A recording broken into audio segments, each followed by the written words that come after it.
Maynila lang tsaka Baguio. Maynila lang po tsaka Baguio. Sir, Pero balikan. ilan na yung napatay mo? Isang beses pa lang po yun. Gina-record mo? Opo. Sir, balikan natin kung paano nyo pinlano yung krimen. Pwede bang pakwento sa amin? Kilala nyo po ba itong retiradong Pulis Maynila natin? Kaya siya yung target nyo. Pakwento po. Paliwanag po sa amin, sir. Hindi po namin kilala si Tata George Capistrano. Nakita lang po namin na may suot po siyang alahas. Nasa lubong po namin, tapos sinundan po namin. Tapos, pagkatapos nun, Tapos ayun po, in-overtake po ng kasama ko na si alias B-Boy po. Tapos bigla po akong tumalon. Ngayon po, pagtalong ko po, bubunot po siya. Tapos pumasa po agad ng baril. Pinutokan ko po agad si Tata George po. bubunot yung biktima dahil nakita na kayong hinahabol nyo siya. Tama ba? Opo. Okay. Yung talagang pinakapakay nyo ay mang-hold up lang talaga sana. Opo.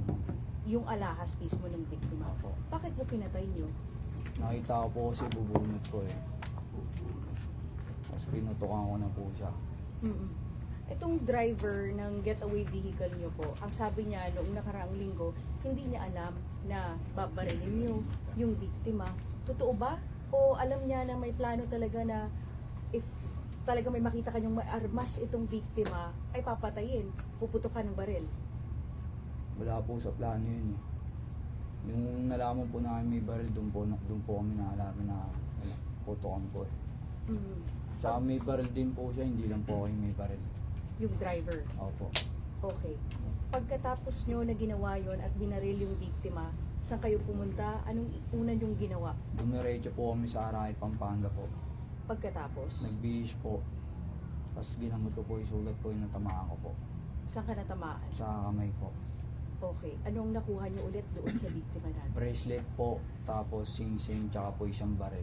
Tama ba ng Wala po. Meron kwintas. Wala pong May kwintas suot yun. yun. May suot yun. Wala pong kwintas po. Meron. Meron. Kitang-kita ng asawa. Kilala siya. Wala pong hinagtak na kwintas po. Ano yung hinila mo sa leg? Ano po, bag po yun, Yormi. Hinihila mo yung bag Opo, inihila ko po, di po matanggal kasi po nakaano po yun. Swing bag siya. Opo. Mm. Wala pong nakuwang kwintas po, Yormi.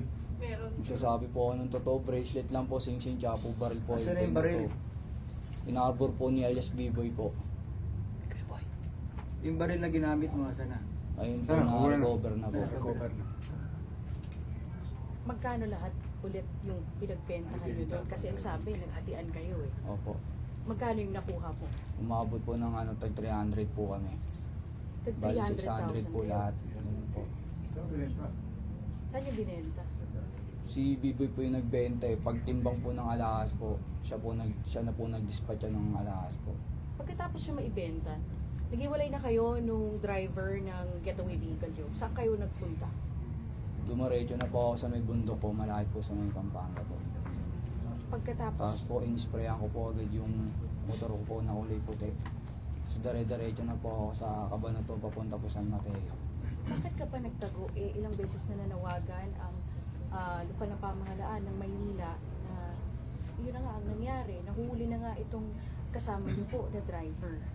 Bakit ka Natatakot nagtago? po kasi po, nalaman ko po sa Facebook po na pulis po pala yung nadali po namin. Sir, ibig sabihin kung hindi pulis, hindi po kayo matatakot? Hindi po. Anong hindi po? Hindi kayo matatakot o hindi na natatakot kayo kahit na policeman o hindi yung nabiktima niyo po? Hindi po kami natatakot po. Gusto po may alahas. Pero pag pulis po, takot po kami. Kasi po may paglalagyan po kami. Okay. Ma'am, ano po yung inyong naging papel po dito po sa pagtakas ng mga suspect po? Sa kanya lang po. Sumama lang po ako. Kailan kayo sumama, ma'am, nung nalaman niyo po na may nabaril na po sila? Nung ano po, pag-uwi niya po ng bahay, sabi niya, pinamin niya po sa akin, nakadisgrasya daw po siya. Pagkatapos po, Ayun po. Alis na po kami ng bahay. nabanggit kanina ni Mayor na may anak po kayo. Iniwan niyo po yung anak niyo, sumama po kayo sa kinakasama niyo po. Hindi Tama po. ba? May nag-aalaga po talaga sa anak ko. Pagkatapos, Yung tito ko po kasi gusto nila alagaan yung anak ko. Ngayon po, nasa kanila po. Tapos dinadala-dala po sa bahay, tapos kinukuha ko po. Hindi po kayo natakot, ma'am, o nag-alala sa anak nyo? Bakit nyo iniwan? Alam nyo naman na po na may nagawa na hong krimen yung kinakasama nyo.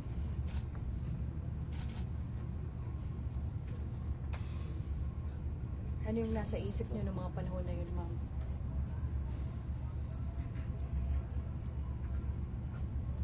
Nagsisisi po ba kayo? Opo. Paano na yung mga anak niyo po? Dahil sa nangyari, hindi naman kayo sana kasali doon sa krimen, pero dahil po sa sinamahan niyo po siya, nagtago po, ganito po ang nangyari.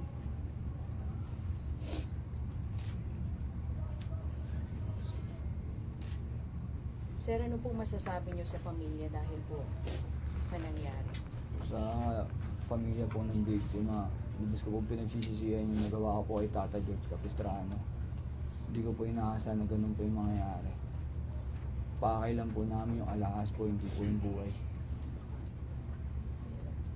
Sana po mapatawad niyo po ako, lubos ko po pinagsisisihan yung nangyayari po. Walang ganun. Balik mo yung buhay. Patawarin mo lang. Sir, saan kayo nahuli mismo ng mga kapulisan natin?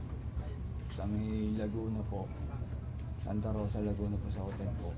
Nung nakita niyo po yung mga pulis natin, ano po pumasok sa isip niyo na hindi na kayo umalis? Ginawa ko po, tinaas ko po agad yung kamay ko. Tapos yung sinabi po, dumapa na po agad ako. Alam Ayun niyo po. na yun na talaga ang pake ng mga pulis natin. Buti hindi ka Pwede naglaban. magtanong? Sa istorya ko lang, paano nahuli to, Mayor? Local police nung nung Ito, probinsya na to. follow up. Sir, ano siyete pa? Kwento mga nung unang, paano napunta Sir, sa'yo to? Sir, baka pwede dito tayo, sir. Oh. Okay lang. O tingin siya na lang para sa istorya lang. Kaya nga, yung mga public information. Hindi, pang ano yan, pang MPD story to eh. Angulo ko sa MPD. Sir, ganito po kasi yun. Yun nga po sa relentless effort na ginawa po ng Manila Police District sa utos na po ng ating voting mayor.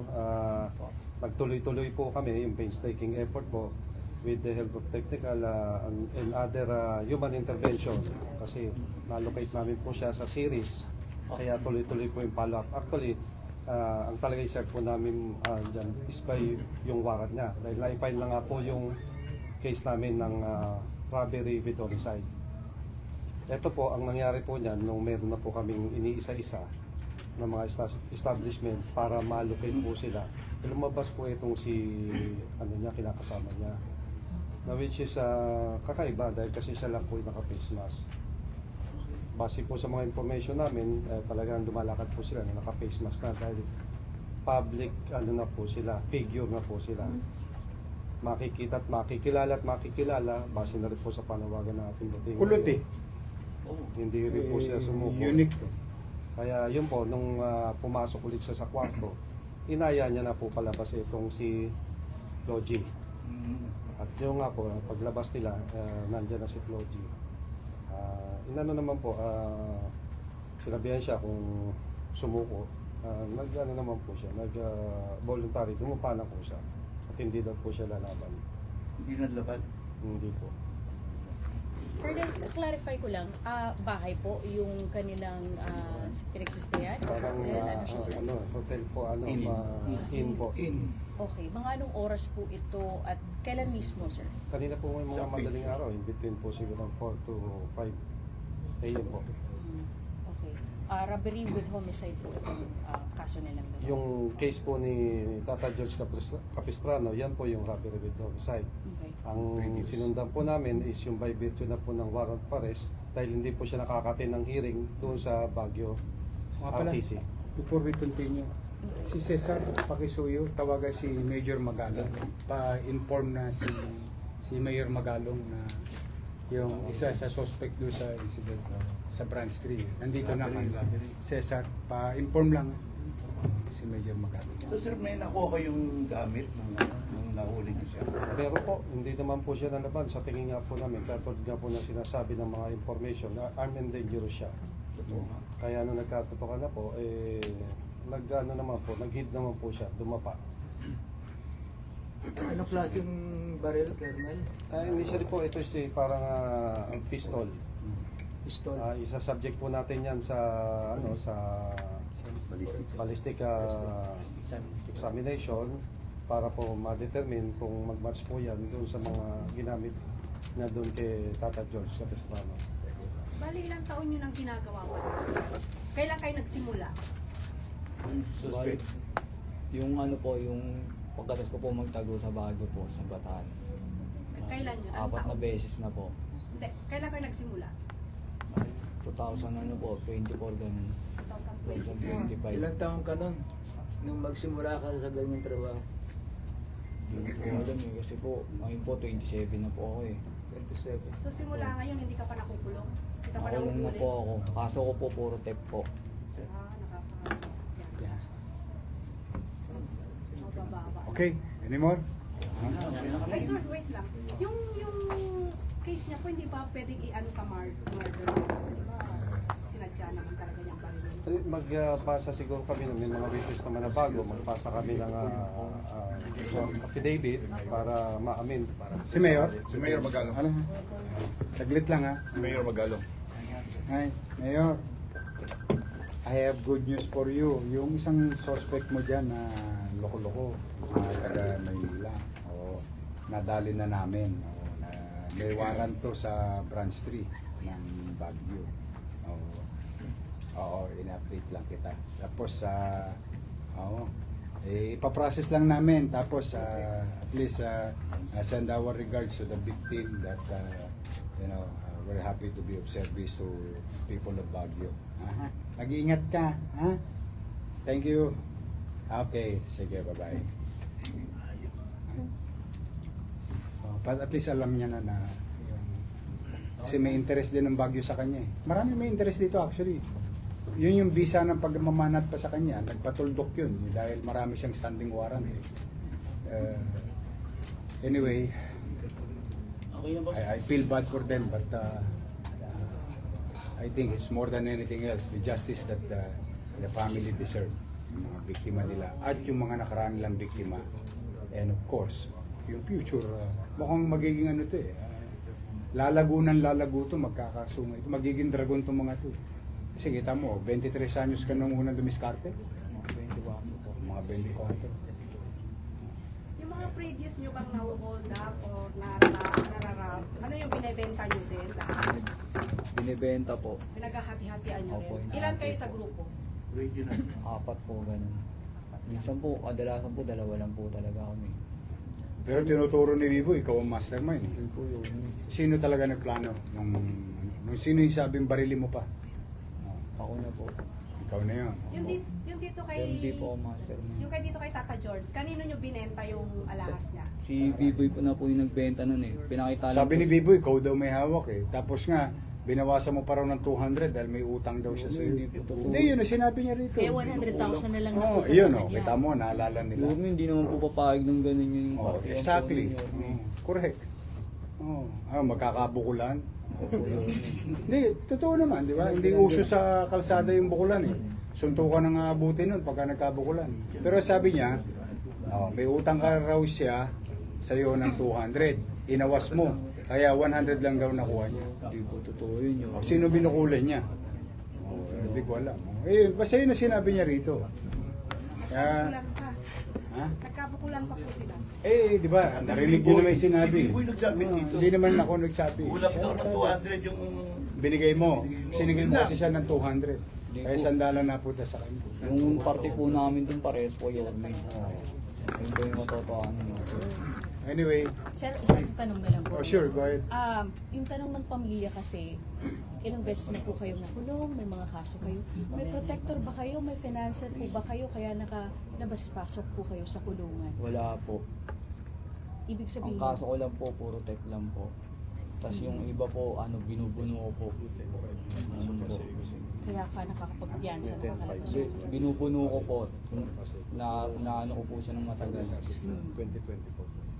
Pero walang, kahit na sinong malaking tao sa likod nyo, Wala po. organized na grupo, nakasali ka, Wala po. kayo lang talaga. Ikaw lang mismo. Pero may iba kang tropa na sinasakyan nyo rin. sumasampa ka rin sa ibang ano, hindi lang kay B-Boy. Kay B-boy lang po talaga. Kay B-Boy ka lang sumasampa. Kasi sabi ni B-Boy, may katropa ka raw. Wala po. O, may sinasampahan kang iba. Wala na po yun. Lahat ng ligtas ng ulo, inabot ni B-Boy eh. Ikaw lang ang nakabaon eh. Kaya nga po eh. Hindi nga. Yan ang sinabi naman dito, hindi naman ako may sabi. It's up to you. Sige, anyway, Okay, Mayor. at least one problem down, good riddance. Thank you.